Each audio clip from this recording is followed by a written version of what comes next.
Hello and welcome to Module 4 of the Wyatt Special Education Advocacy Training. My name is Evan Farrar and I will be presenting this webinar on effective advocacy, which is a very important issue for not only parents but also school professionals as well. So I want to begin this webinar with sharing a really important quote, which comes from a great book called Getting to Yes. This is a book that I really encourage you to read if you haven't. It's all about negotiation and how to create a successful negotiating environment and relationship. And the Iep process is in many ways a negotiation. It's sort of designed that way for two parties to determine what is a common program that they will design for a student with a disability. So I hope that this quote will help you in framing what we're going to talk about in the rest of this webinar, and something that you can keep in mind as you hear some of the tips and strategies that I'll be sharing. So this quote says, "The challenge is not to eliminate conflict, but to transform it. It is to change the way we deal with our differences, from destructive adversarial battling to hard-headed, side-by-side problem solving." So I want to begin with some reminders, and these are things that you may already know or that you have covered in some of the other modules in this training, but these are always really important building blocks for understanding the special education process as well as the advocacy process. So the Individuals with Disabilities Act, which I will call the IDEA in this webinar, is designed to further education, employment, and independent living. The IDEA is the law that really creates the framework for special education. The IDEA is also designed to encourage a least restrictive environment, also known as the LRE, for each student with a disability.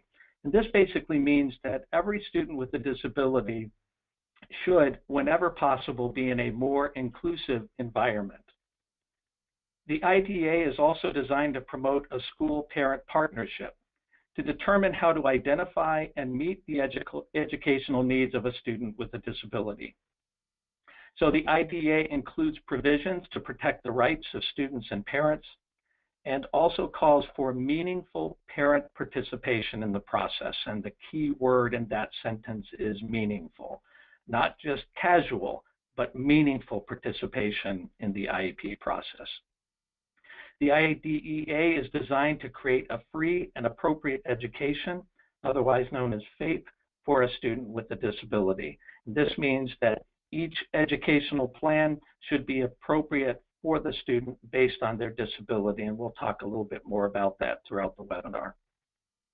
The IDEA also requires that schools offer an individualized education plan, otherwise known as an IEP, for each student with a disability.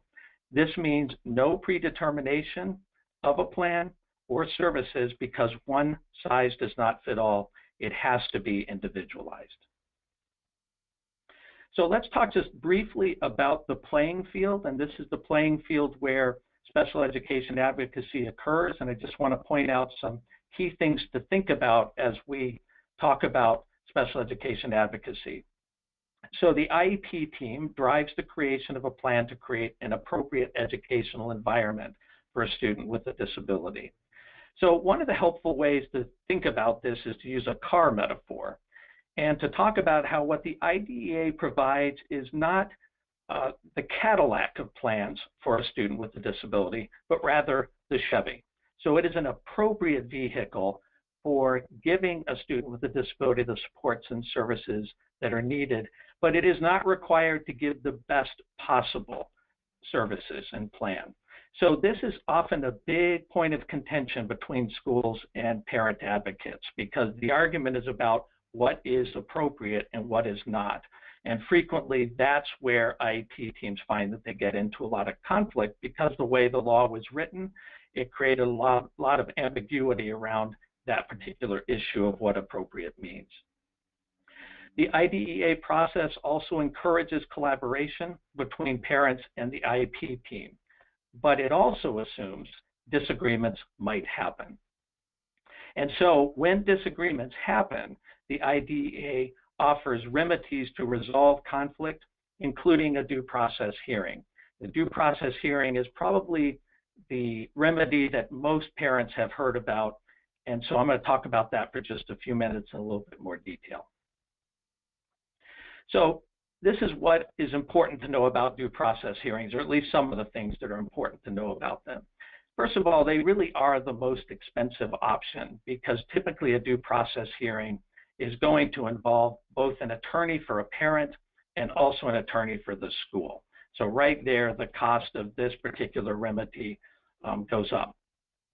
Another thing to remember about a due process hearing is the burden of proof is really on the parent.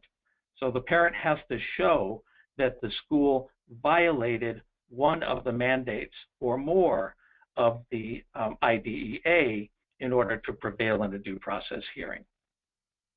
Due process hearings are also very stressful for both parents and school professionals. They also don't always benefit the child in the long run and also can diminish trust between parents and the Iep team. So you may win the victory, but in the long run, the child doesn't win. So research suggests that have looked at who wins in a due process hearing that approximately 65% of the time, the school wins outright. 25% of the time, a parent wins outright. And then 10% are split decisions. Now, it's important to remember that many outcomes of due process hearings are not made public. So having a really clear handle on who wins and who doesn't on a percentage basis is really hard to determine completely accurately, but this gives us some idea, kind of an understanding of how often it is difficult for parents to win a due process hearing. But they are used a lot, as are other remedies under the IDEA. And an example of that is in 2016, the American Association of School Administrators estimated that school districts in the country spend over $90 million per year in IDEA conflict resolution. So now I want to talk a little bit about another big piece of the burden of special education, and that is really the burden that is on special education teachers. So why am I talking about that in a parent advocacy training? Well, because parents want to have good special education teachers. And in order for us to encourage good special education teachers and to encourage the development of more really skilled special education teachers, we need to think about what their burden is and then how we might be able to be part of the process of lessening that burden. So I think these statistics are really telling. In 2015, the National Coalition on Personnel Shortages in Special Education and Related Services reported these numbers from across the United States. So 49 states reported that they have a shortage of special education teachers and also related services personnel. 12% of special education teachers leave the profession, and that's nearly double the rate of other teachers in school districts. 82% of special educators in the United States report themselves that there are not enough professionals to meet the needs of students with disabilities. And 51% of all school districts have difficulty recruiting highly qualified special education teachers. And for high poverty schools, this number rises to an astounding 91%. So, in short, why do special education teachers leave at such a high rate? Basically, there seem to be four reasons. One is the massive amounts of paperwork. So if you're a parent and you think about all the paperwork that you have as a parent in order to help your child at school, think about a teacher who might have a class of, let's say, 15 people or 10 students with disabilities. Well, then they have all of that paperwork that they're putting together, and there are lots of rules and regulations about paperwork in the school system for special education. Another factor is isolation and lack of administrative support. Oftentimes that comes from the top down, and teachers in the special education fields sort of feel like they are off fending for themselves in many cases. And then there's role ambiguity and less instructional time. So teachers become teachers because they want to help people learn. But if they're bogged down with paperwork and they're not really sure what their role is in the system, then that becomes a job that they are less likely to want to stay in. And then finally is an important one based on what we just talked about with due process hearings that are so stressful. There is a legitimate fear that special education teachers have of being involved in a due process hearing if something goes wrong with the student with the disability they are serving. Now let's just talk really quickly about the special education student population and where students with disabilities are educated. So 13% of the overall student population in the United States have a disability, a recognized disability of some kind. And that comes up to over 6.5 million students in the U.S. school system. And of those, according to the Department of Education, 95% are educated in a public school setting. So this is why public schools for students with disabilities are so important, because the vast majority of students with disabilities are in a public school setting. And now we look at how are students doing with disabilities at school? What is their achievement rate? And so I put a chart up here that you can look at a little bit more in the PDF version of this presentation that you will get. But here, just really quickly, you can see many of the gaps that there are. So if you look at reading in the 8th grade, the students with disabilities are below a basic level, 63%. Versus students without a disability at 19%. As you look at this chart, you'll see those kind of gaps pretty much throughout the chart. The only difference being, if you look at the reading in 4th grade, actually students with disabilities are struggling there as well, but there are some differences in the math area. If you look at students with disabilities seem to be doing well in that area or better. So how to look at that chart overall, the folks who created that study then report in 2015 that the performance of students with disabilities showed little, if any, improvement over the last 3 presidential administrations, and achievement gaps between students with disabilities and those without disabilities continue to be substantial. The majority of students with disabilities performed in the below basic achievement level in all areas except 4th grade math. So if you put all of this together, what does it mean for special education advocacy?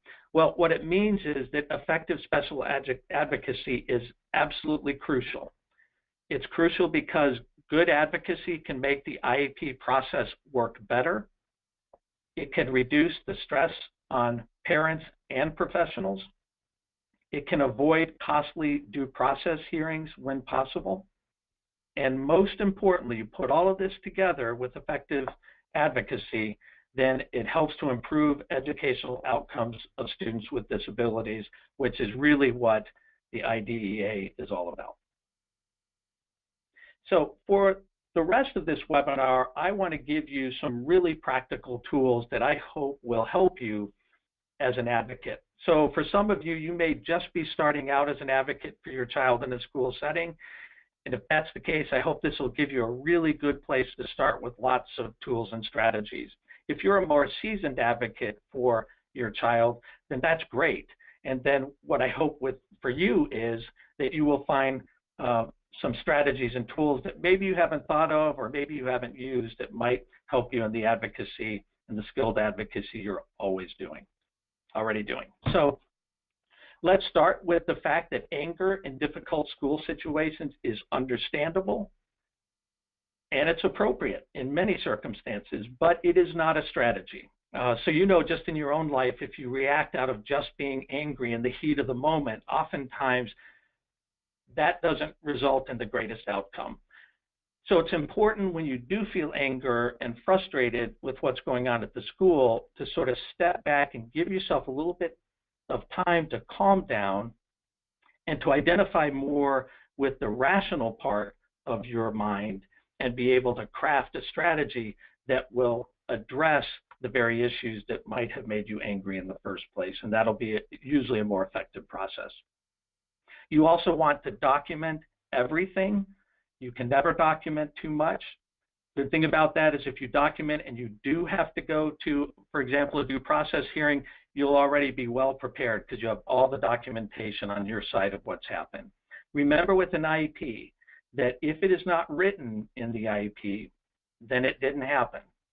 So if there's something you want in that IEP, you want to make sure that it is written so that you're not just saying, oh, okay, we all agreed to this, but then you find out that the school says, well, we can't provide that service, and you don't have anything to hold the school accountable to without having it in the IEP. You want to always strive for a professional and respectful relationship with school professionals so that you are treating them with respect that they deserve as professionals, but you also want to expect the same from them.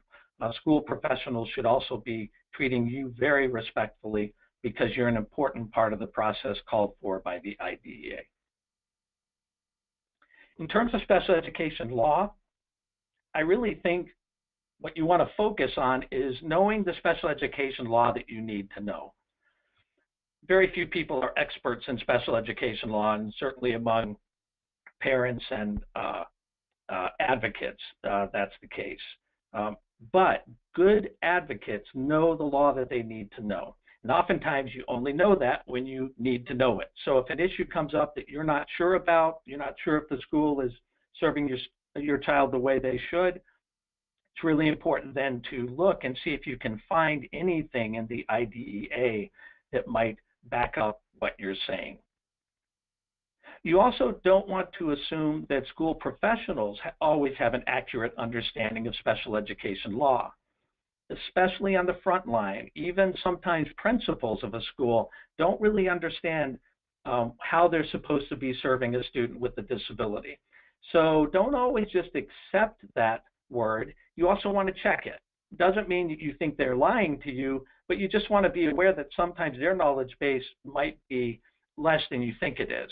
So just always make sure that you're checking to see if what you think should be happening is what actually should be happening versus the school is telling you. Of course, the next one is a really important one, and that is be prepared for IEP meetings. Don't treat them like they are a casual event. Do the best you can to be ready to go when an IEP starts, and that's sort of what we'll be talking about in the rest of the webinar too.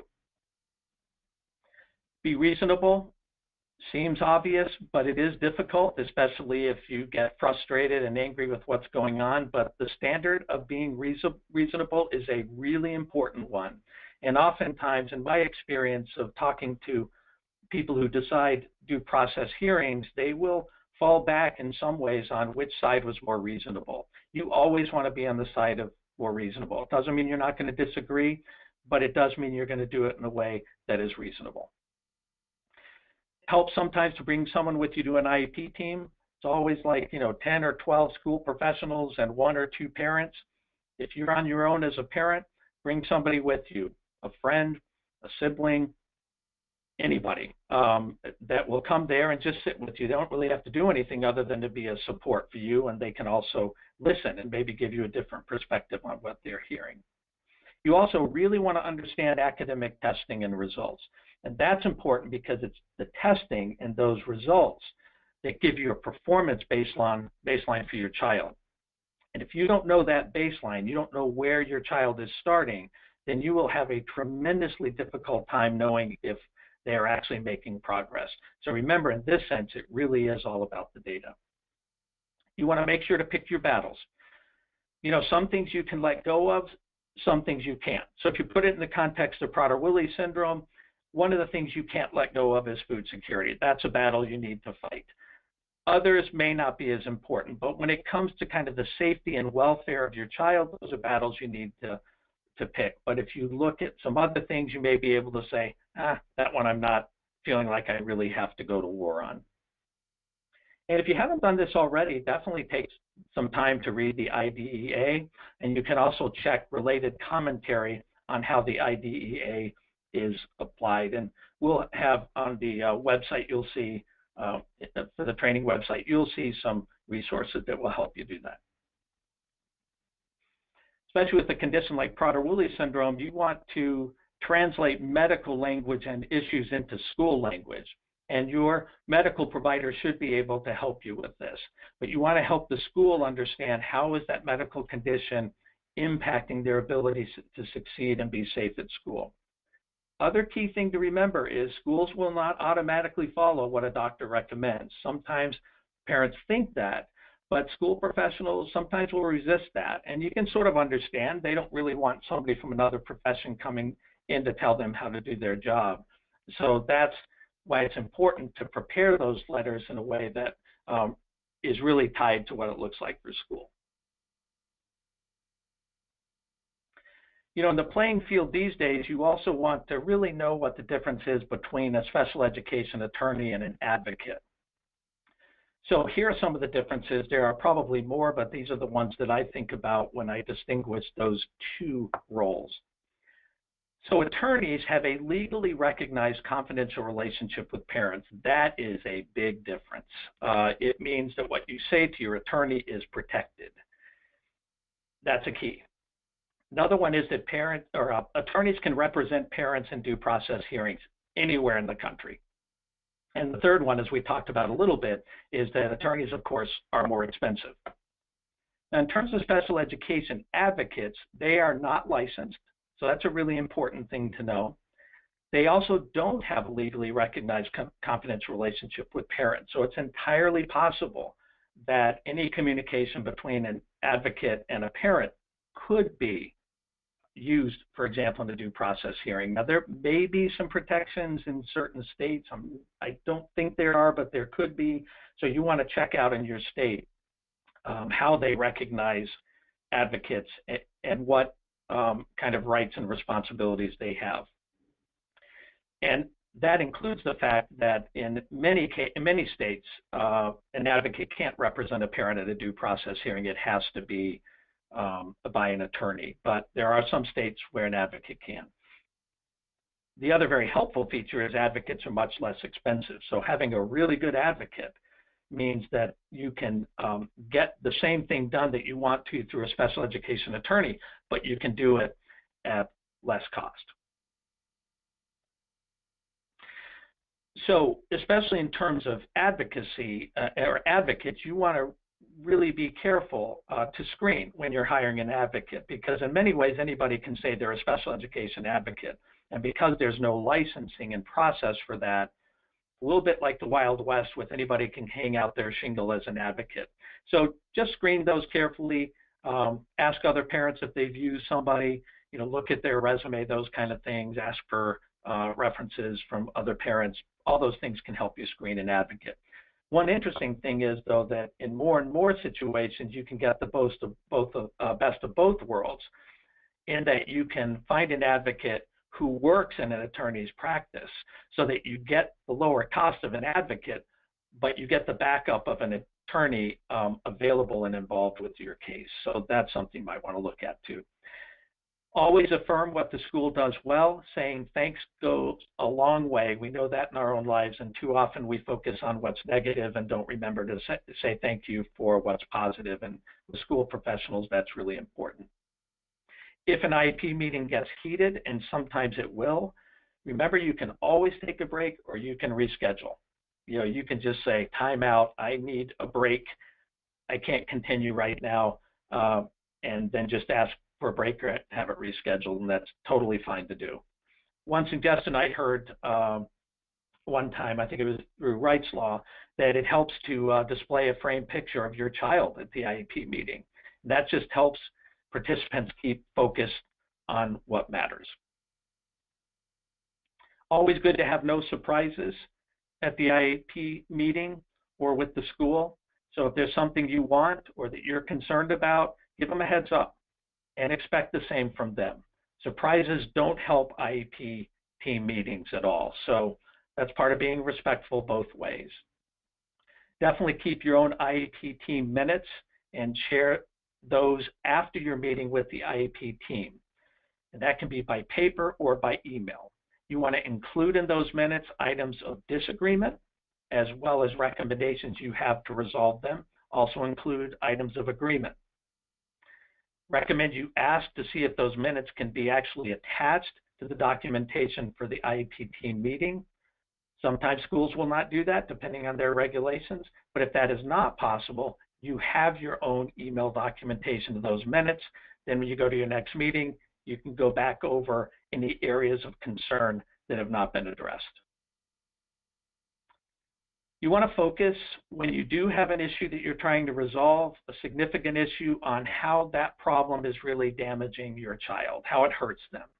State this clearly, verbally, and also in writing. But really focus on that issue of, this is how this is hurting my child, to not have this issue resolved. You always want to be careful about the tone and content of your emails that you send to the school. Remember, all of those become things that could be used in a due process hearing. You also want to be very, very careful about what you write on social media. So if you have a bad IEP meeting, not a good idea to go and vent about that on Facebook. Find individuals to talk with that about, but don't blast it all out to everybody, because again, there is no confidentiality to what you are writing in a public setting like Facebook. Create a simple form you can present to the IEP team every year that covers strengths, challenges, and goals and objectives you have for your child.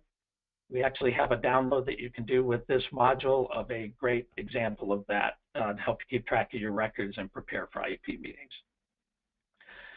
We sort of are talking about this, and that is, you want to protect your relationship with school professionals, keep the lines of communication open. There is nothing more important to the education of your child than having the best possible relationship you can with the school professionals. Be cautious about sharing too much personal information with the IEP team. You don't want to share what's relevant, what you think is appropriate, but you don't always want to share everything, because sometimes, for example, if you share something that's going on in your family at home, sometimes a school might be tempted to say, well, we're seeing problems at school because of what's going on with home. You want to make sure to help the school to stay focused on what's happening at school.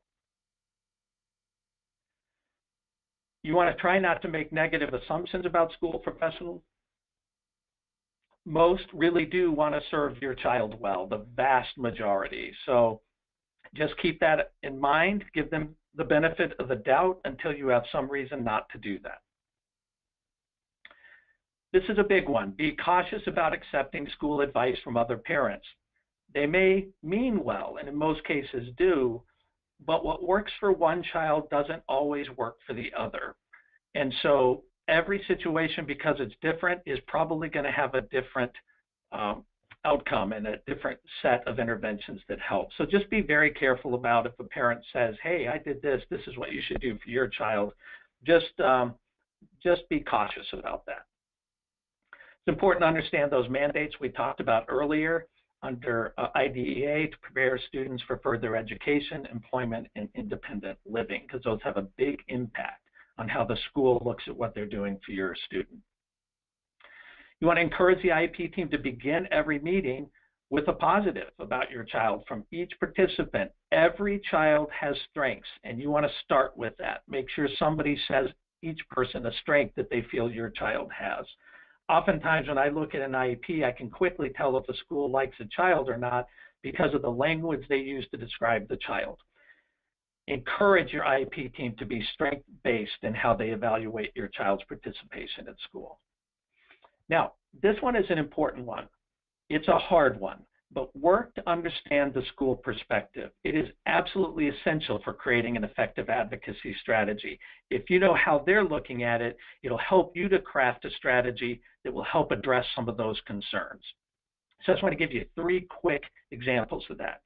So if there's a behavioral incident at school, and let's say a student was sent home for the day, before the student can come back to school, well, the school is looking at it primarily as safety. If there was an aggressive incident, they want to make sure that other students and their staff are safe. Parents going to look at it like, I want to get my child back into school. Of course, we want to address and make sure everybody is safe, including my child, but I really want to get them back in school. So if you can look and bridge those 2 perspectives, then it's much easier to create a resolution by the IEP team. So another example would be a paraprofessional wanting a one-to-one aid for a child. Parent really wants it. They believe it'll help their child in the educational process to be more successful. However, because of those mandates with the IDEA, the school looks at it and says, well, we don't want to make your child's environment more restrictive. We want to keep them as included as much as we can. So again, two different perspectives. If you can look at the other perspective by the school, you can figure out how do you bridge that gap creatively. Final one is the life skills class. So with Prader-Willi syndrome, those are always challenging class situations because usually it involves some sort of food activity or food-related activity. So the parent is thinking, I don't really want my student in the life skills class in the same way as another student might be. School, because of the IDEA mandates, are looking at it saying, but we have to prepare your child for employment and independent living in the future. So again, those two perspectives, if you can understand them, it creates the ground for finding a good solution that bridges the gap.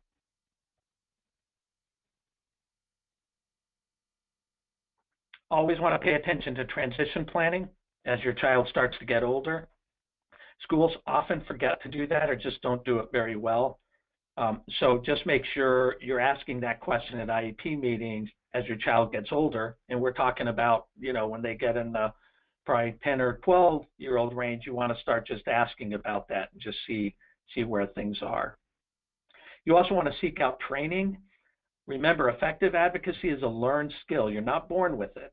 So you can find all kinds of training, and I've listed some possibilities there with books and webinars, and of course, this training that you're doing here with us through the Wyatt program.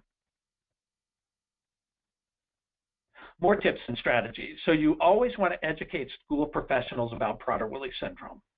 And when you do that, don't forget paraprofessionals, school nurses, phys ed teachers, substitutes, bus drivers, pretty much everybody that's going to be in some way serving your child. You want them to have an understanding of Prader-Willi syndrome.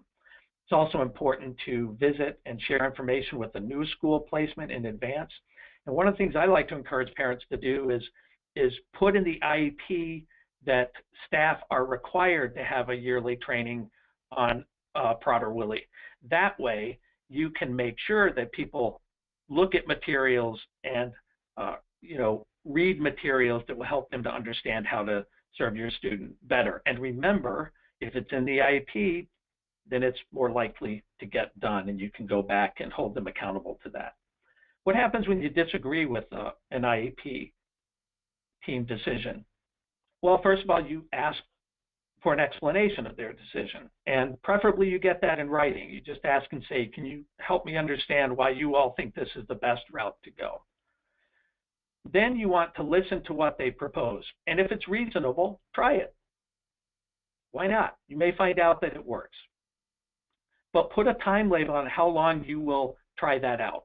Set a date for the IEP team to meet again, and don't make it too far off so that you can meet and say, okay, how's the plan working? And if you find out from your evaluation that that plan is not working, then you ask for the plan you requested to be implemented, and you'll have a lot more leverage to do that.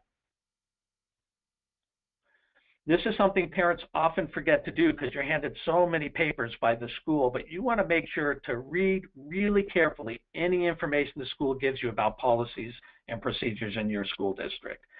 You don't want to have to figure out what a policy is on the fly when a crisis happens.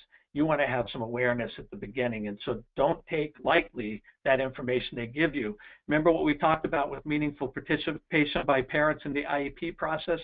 That's one of the ways your participation can be meaningful, by reading that information and being knowledgeable about what your rights and what the procedures are in your school district. You want to do the same thing for the special education system in your state. That is really important. Another area people forget to look at, but for states that have special education departments, you want to make sure that you're looking at what their resources and what their policies and procedures are. Now, here are some questions that me and my colleagues here at Prader-Willi Syndrome Association often get when we work with families on school issues. So one is about taping an IEP meeting. Can you tape an IEP meeting? So the answer to that is it depends. You need to check to make sure taping a meeting is legal in your state. So you never want to record a meeting without finding that out, because that can be a crime. So check that first, find out if you can record and what the criteria is for that. I always think you should inform the IEP team you are recording and why. I would want to know that if somebody was going to record me, and I think that's just part of being respectful. And then I think you also want to consider the pros and cons of taping. I can see when parents want to record, and I can understand those reasons. But there are times where if you do decide to tape a meeting, that is going to reduce the openness and probably creativity of the IEP team to problem solve. I think where it is really helpful is if you just have trouble retaining all the information that's talked about, and if you present it that way, then I think schools are much more receptive to it. But think through all of these things before you end up taping, if you decide to. We also get the question a lot about, what about signing an IEP? Do I have to sign an IEP? Again, it depends. That varies around the country. So you really need to check the policies and procedures of your state, because it can be completely different from one state to another. So the answer to that is it depends. Check your state. Some people also ask for a draft of an IEP before the IEP meeting to determine the IEP for the next year. Well, some districts allow a draft to be prepared and allow it to be shared prior to a meeting. So again, you have to check with your school to find out what their policy is on that. Many do not allow that, though, and here are some reasons why. One is because it could exclude meaningful parent participation, meaning that if the school is without the parent sitting down, deciding what the IEP might look like and making recommendations, then it could be that the parent is really more just like a rubber stamp and not really meaningfully participating in the creation of that IEP. The other issue is that a pre-prepared draft might also appear to predetermine supports and services for a student with a disability. So again, coming back to that individualized education plan that's required, part of that means that you want to be careful about predetermining services for a student with a disability. I also really encourage parents to allow school professionals to do their jobs and to really encourage them to do that. So just a quick example, behavioral management. I don't know how many folks out there who have a child with Prader-Willi syndrome who have been or are part of the behavioral management at school for their child. An example of that would be they get called to the school when their child has a behavioral problem to help resolve it.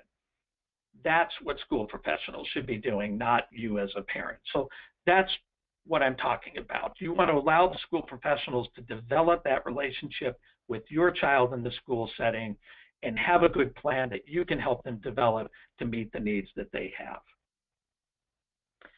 Part of being a good advocate is asking questions if you don't understand something that the school's proposing. Good example of that would be goals and objectives. Lots of parents who call and ask me, what do these goals and objectives mean?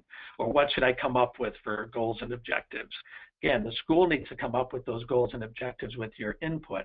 And you always want to understand things. So if you don't understand something, you just use that question. Hey, I don't understand this. Can you help me figure out what this means?